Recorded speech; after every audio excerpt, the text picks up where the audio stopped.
Hi, everyone. This is Charles Hoskinson broadcasting live from swampy, murky Washington, D.C.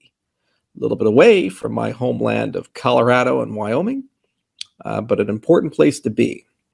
So as many of you know, the regulatory reality environment has changed a bit over the last few years, and it's gotten to a point where many people in Washington, both in the executive branch and in the legislative branch, feel a desire, need, and want to begin actually regulating or enhancing, I should say, or changing the way that regulation is handled in the United States with cryptocurrencies.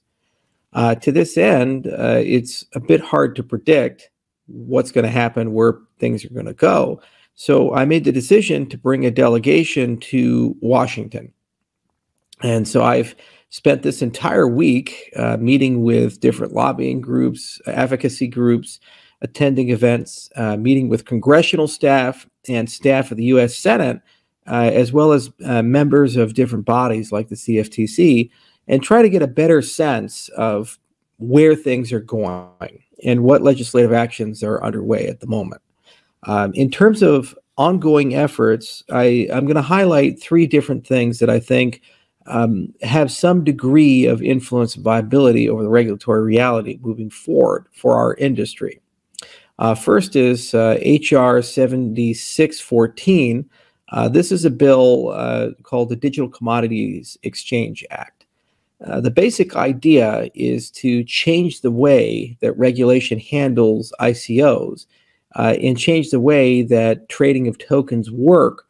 But the long and the short is that it provides a lot of necessary clarity, and in many cases, it pushes cryptocurrencies more towards the treatment of being a commodity than a security, from the perspective of long-term ongoing regulation for things that are sufficiently decentralized. It simplifies standards for exchanges, and it provides much-needed clarity in a lot of edge cases that could allow us as an industry to move forward. The political reality of the bill is it's unlikely to pass in its current form. However, it is creating a great conversation, and many people are starting to have conversations about the nature of tokens. What is a digital commodity pre-sale? How should insider trading, market manipulation, information asymmetries be treated, and so forth? Another major legislative effort, and this is in the Senate. America has a bicameral model. The U.S. Senate has the Lummis-Gillibrand bill, which will be announced and deployed around June 7th, so next month, before consensus. Now, this bill is significantly more comprehensive in scope. It covers many different areas, from taxes to self-regulatory organizations. It has some discussion on commodities and securities, and notions like sufficiently decentralized. It's over 140 pages long from drafts that I've seen, and we've known about the existence of this bill in one form or another since last year. However, this is the first time that the bill has received bipartisan traction, and it has a degree of inevitability to spark an interesting debate throughout the Senate. But it requires 4 separate committees to survive and move through the process. And again, it's unlikely in its current form to pass. But both bills do provide a much needed conversation throughout Washington, and a much needed reality check that regulation will come in a different and hopefully better form so that we as an industry can move forward. Now, the third effort is the Biden executive order, which is calling for a unified approach amongst all actors in the executive branch. So the first report will be due sometime, I believe, in June, if they're on schedule. And then throughout the year, things will trickle out. Now, it's my belief that these three things will collide into each other in some form. And if there is any will or desire to pass legislation, that the end result of these three things colliding will be some form of compromise agreement. Now, many people ask, what is my position? What are the things I lobby for? What are the things my organization lobbies for? And in many of the conversations I had with congressional staff and Senate staff, they asked exactly the same thing. I believe that we need to do three things in order to be able, as an industry, to move forward. First, our industry lacks any coherent definition of decentralization. So the problem is that as a result of that lack of definition, there are over 8,000 projects in the cryptocurrency space that on a regular and consistent basis are making claims of decentralization, yet because we don't have a basis upon which to validate those claims or to hold those claims accountable, basically it's an open phrase, it's an open word. And the challenge there is that these claims are inferring certain properties about consumer protection, certain properties about market structure, and certain properties that are encouraging people to invest time, effort, and money into building on these systems. The lack of clarity and the lack of specificity means that people may be making decisions, often are making decisions, that in hindsight they would not. So the lack of clarity on decentralization is also creating problems of what is a commodity, what is a security, or some other category of asset. So it's my belief that we as an industry need to work with policymakers and figure out how to measure decentralization. For our part, we're going to be setting up a lab at University of Edinburgh in collaboration with the university and release several papers and try to create an index, an Edinburgh Decentralization Index. The hope here is that we can take the top 15, top 20 cryptocurrency projects and others in the DeFi space and measure them in an explicit way, an explicit scale. And then people can see how they measure up in reference to Bitcoin according to some objective metrics. And then at least we can talk about standardizing such things. At least we can talk about the merit and credibility of such things. The existence of this, excuse me, the existence of this should provide a good basis to have a discussion with lawmakers moving forward about how to codify the notion of sufficiently decentralized as a fundamental component of regulation. Second, there is no notion of a consumer protection or consumer bill of rights with cryptocurrencies at the moment. Cryptocurrencies are in many ways a promissory estoppel. And what I mean by this is that if a person is building, for example, on open source software, they have a fundamental belief that the author of that software can't write and wake up tomorrow and decide arbitrarily to retroactively remove that open source nature and then demand a royalty. The entire notion of open source software would not work if people had this unilateral retroactive power to undo things. So we have an implicit understanding, and that's the only way the markets can work. Now, the problem with consumer protections and cryptocurrency is that some people like to believe that that implicit understanding is unlimited. When you use these protocols, if things go your way, everything's fine. If things don't go your way, then someone should be accountable for that. That's not sustainable. On the other hand, as a protocol developer, especially if a protocol developer is financially benefiting for the use and utility of the protocol, there must be some understanding that the protocol behaves. The problem is that it's difficult to decide where that spectrum lies and what things need to be put together. So this is another example of the public-private nature of a notion of a consumer bill of rights or user rights of a cryptocurrency. And it's my belief that they should be codified explicitly in the design of the system through some sort of system-wide constitutional process, system-wide user agreement, and built into the DNA of it. However, there is a legislative opportunity to decide on certain consumer protection and government principles, everything from privacy to software quality, and then create incentives for people to move in that particular direction. Third, there is a transnational notion to this marketplace.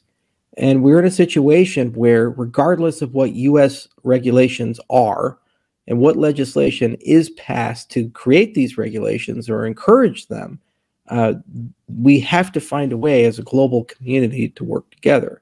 And the things that happen in Dubai, Singapore, Switzerland, and other jurisdictions are just as meaningful, in some cases more so, than the things that happen here in Washington, D.C.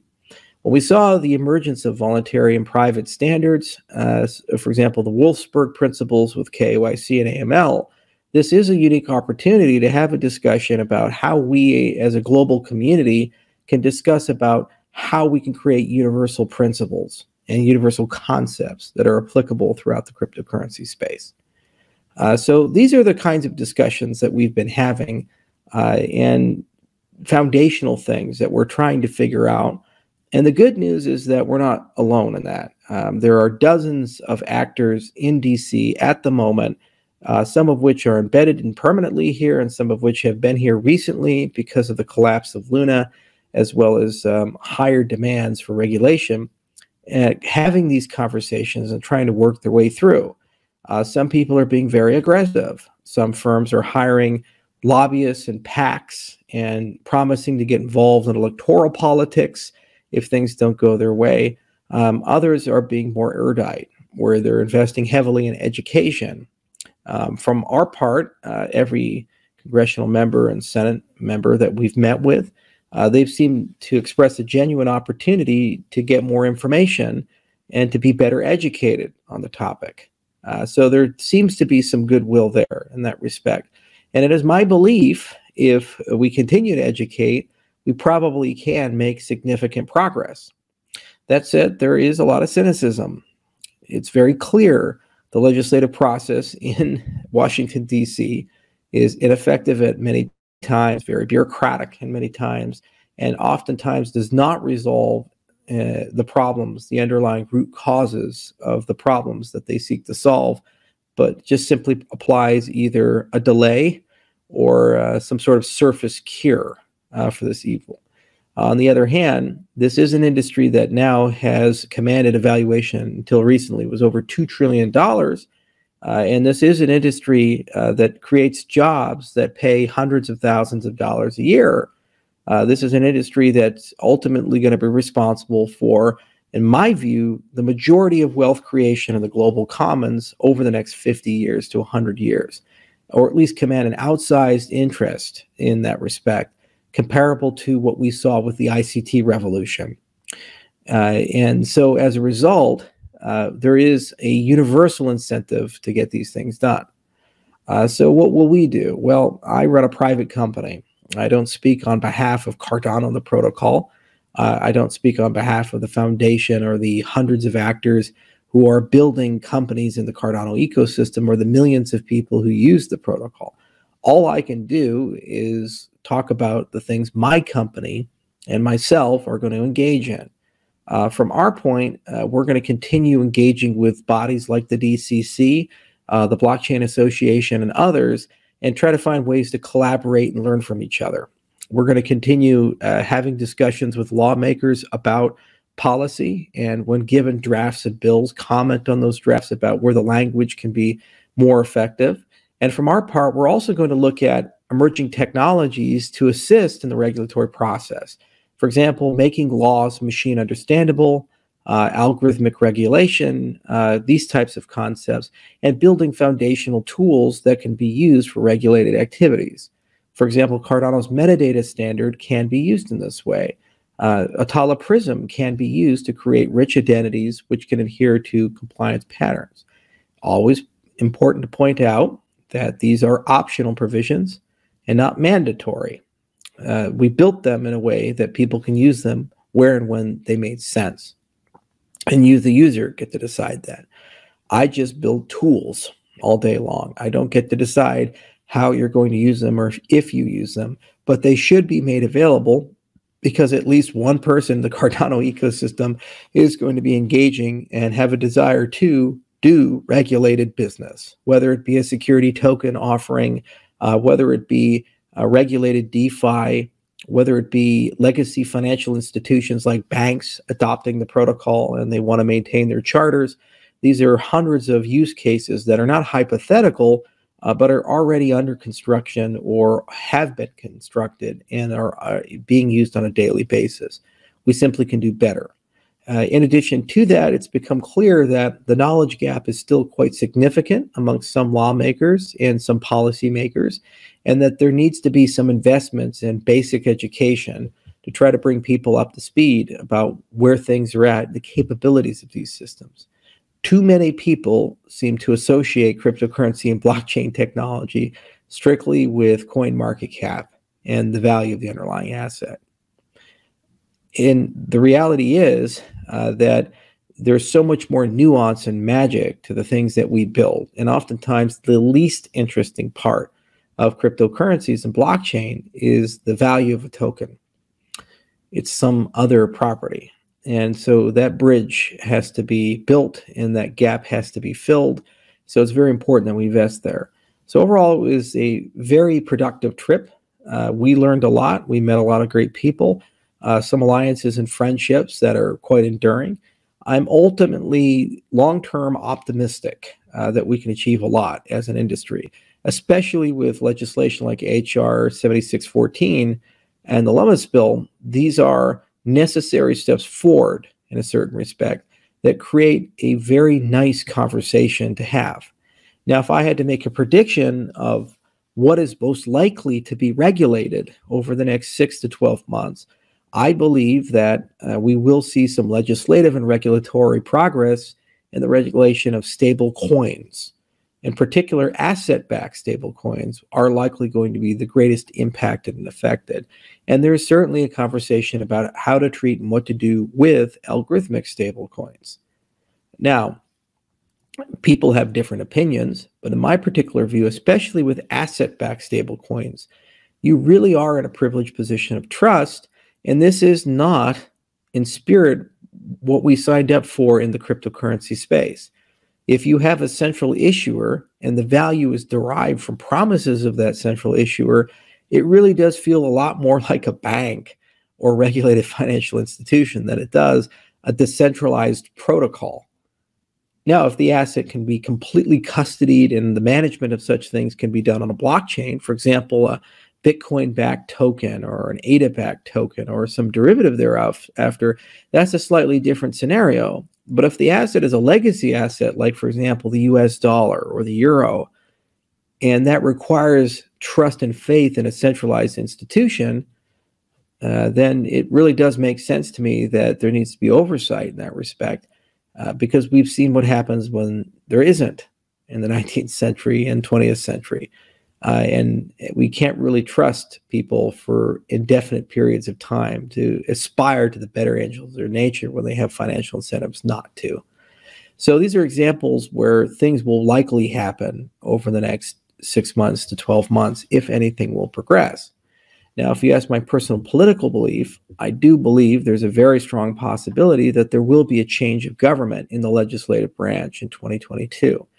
How extreme is difficult to tell, but if that does occur, we will once again in the United States have divided government. And that divided government perhaps is an opportunity for cooperation and compromise, or that divided government could only exacerbate the political divisions that we currently have in the United States. And we have plans for both sides in the event that they're exacerbated. It's just a matter of trying to survive in a very uncertain environment and do your best.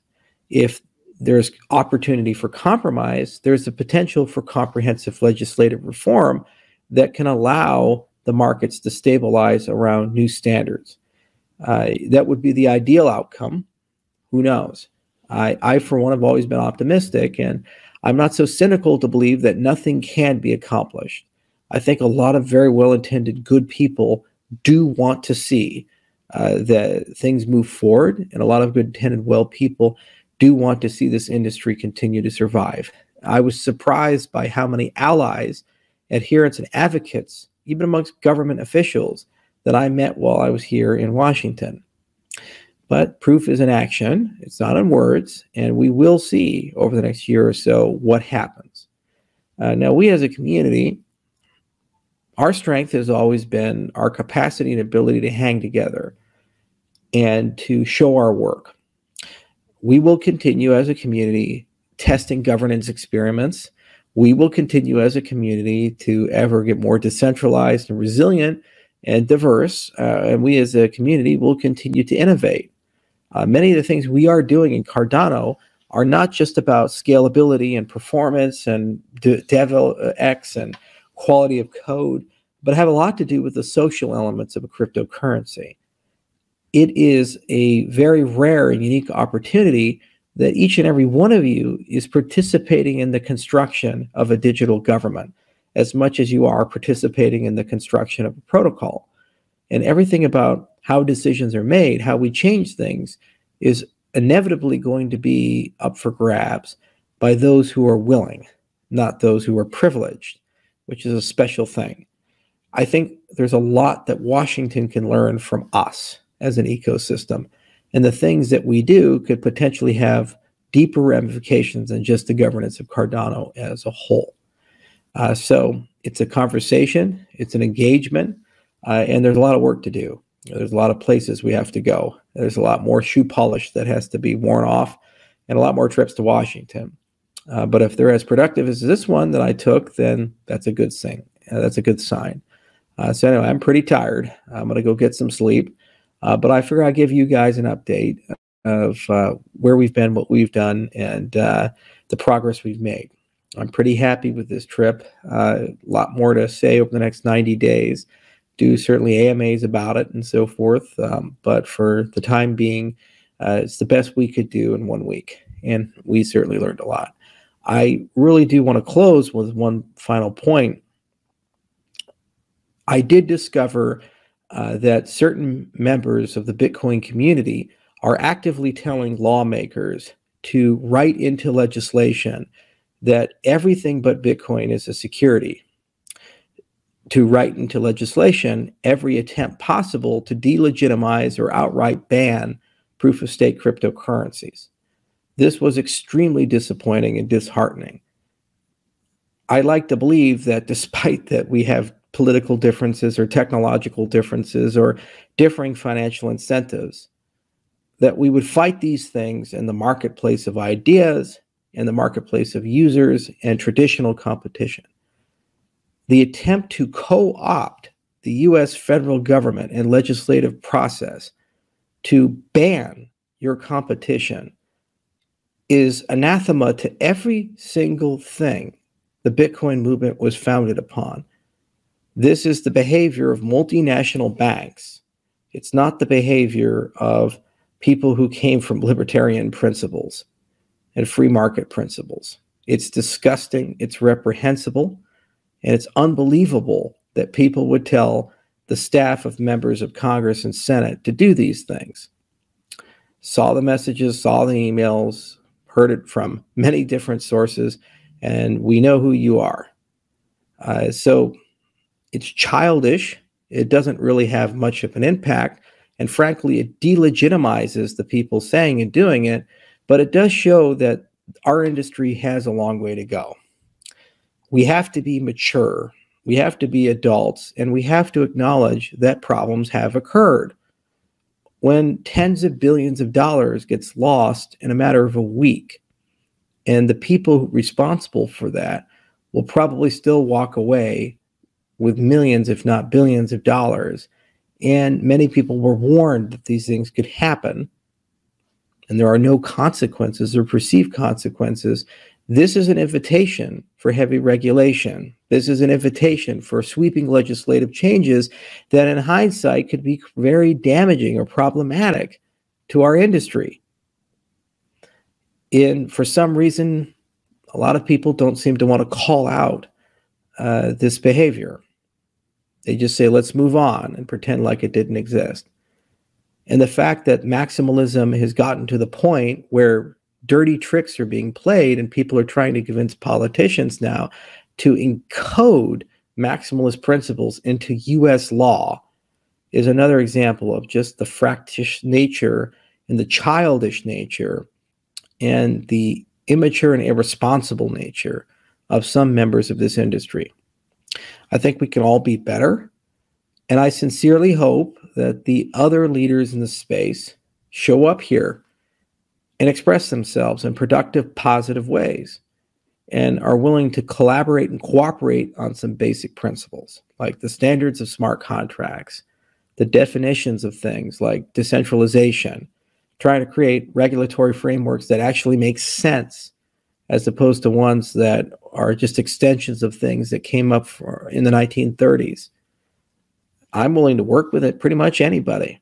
If any leader of the cryptocurrency space called me tomorrow and said, let's do something together, I'll pick up the phone call and have that conversation. It's for the greater good of this industry as a whole. And I'd like to believe that there's at least more than one person willing to do that. And if we work together collectively, we command, as an industry, trillions of dollars of economic value and a very strong voice.